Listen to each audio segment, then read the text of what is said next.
Yuk, mari kita rangkul teman-teman disabilitas di Indonesia untuk mewujudkan Indonesia yang ramah disabilitas.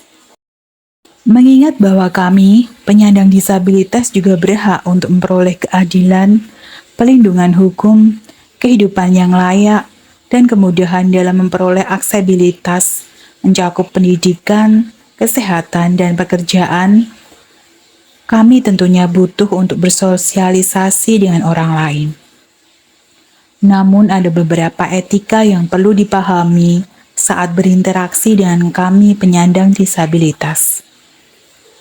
Sebelumnya mari kita bahas arti dari disabilitas itu sendiri. Disabilitas adalah keterbatasan diri yang bersifat fisik, kognitif, sensorik, mental, intelektual, atau kombinasi dari beberapa sifat tersebut, atau biasa disebut dengan cacat ganda.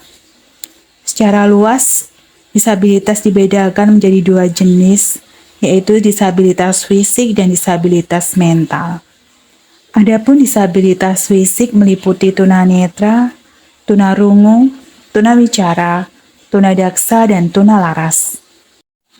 Disabilitas mental terdiri dari tunagrahita, bipolar, depresi, dan ODGJ. Sedangkan disabilitas intelektual yaitu grahita Down syndrome, dan disabilitas sosial termasuk di dalamnya yaitu autis. Pada dasarnya kami, para difabel tidak suka jika dikasihani, karena kalau dikasihani itu seakan-akan kami adalah kaum yang paling lemah dan tak berdaya sama sekali.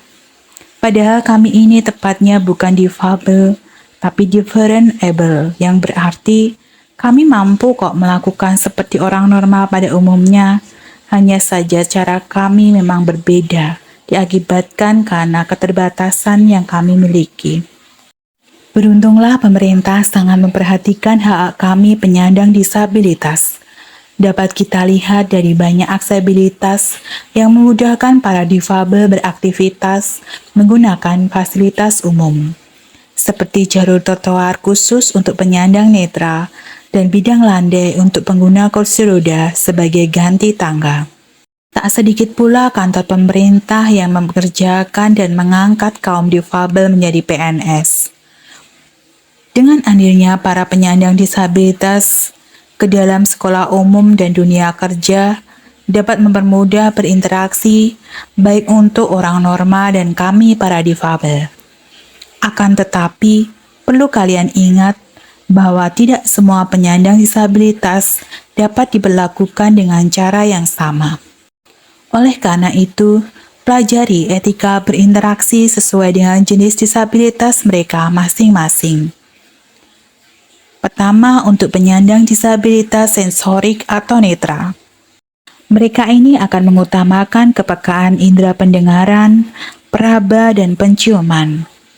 Cara menyapa bisa dengan menyentuhkan bagian luar telapak tangan kita ke tangan mereka sambil menyebutkan nama agar mereka bisa langsung mengenalmu. Saat ingin membantu mendampingi berjalan, hindari untuk menuntunnya. Biarkan saja mereka memegangmu saat berdampingan.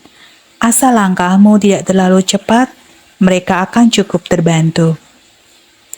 Yang kedua, untuk penyandang disabilitas fisik. Hindari berinisiatif mengambil tindakan tanpa komunikasi dengan penyandang disabilitas. Pasalnya, hal tersebut bisa semakin membahayakan mereka. Contohnya, tidak semua pengguna kursi roda senang jika diangkat saat menaiki tangga, terutama yang tidak termasuk selebral palsi. Sesulit apapun medannya, mereka akan berusaha sendiri untuk menaiki tangga, entah itu dengan cara merangkak. Yang ketiga, untuk penyandang disabilitas tunarungu. Biasanya dalam berkomunikasi, mereka menggunakan bahasa isyarat. Selain bahasa isyarat, kontak mata, gerak bibir, dan bahasa tubuh harus dipertahankan agar mereka mudah paham apa yang kita sampaikan. Yang keempat, untuk penyandang disabilitas mental. Perlu diketahui dari dokter atau keluarga mengenai hal-hal seperti waktu istirahat, makan, sampai minum obat. Mengingat mereka punya keterbatasan berpikir, maka gunakan kata-kata yang sederhana saja dalam berkomunikasi. Yang kelima, untuk penyandang disabilitas intelektual. Karena suasana hati mereka dapat mudah berubah-ubah, kita harus selalu ramah dalam berkomunikasi, terutama perbanyak senyum. Senyum yang kamu berikan kepada mereka akan menunjukkan sinyal kehangatan sehingga mereka akan lebih terbuka. Nah, demikianlah beberapa informasi mengenai beretika dalam berinteraksi dengan penyandang disabilitas. Yuk, mari kita rangkul teman-teman disabilitas di Indonesia untuk mewujudkan Indonesia yang ramah disabilitas.